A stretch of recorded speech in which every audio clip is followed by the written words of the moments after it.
Good morning. இது கோழி கூண்டு ரொம்ப சின்னதாக இருக்கிறதுனால இதை கொஞ்சம் பெருசுப்படுத்தலான் இருக்கு.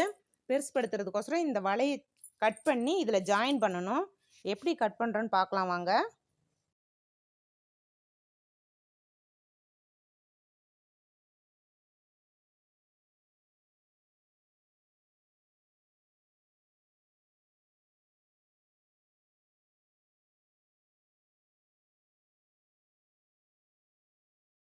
முருகனை ஏன் தமிழ் கடவுள்னு நம்ம சொல்றோம்?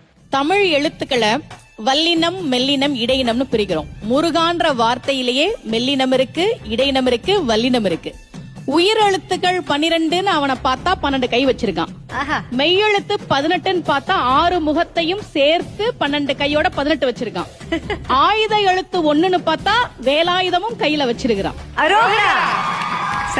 ஒரு மொழிக்கு இலக்கணம் இலக்கியம் 2 முக்கியம். இதுக்கு ஆபத்து வந்தப்போ ஓடி வந்தவன் முருகன். பழுத்தமுது தமிழ் பலகை இருக்கும் ஒரு கவிப்புலவன் இசைக்குறுகி வரைகுகையை இடித்து வழி காணும்.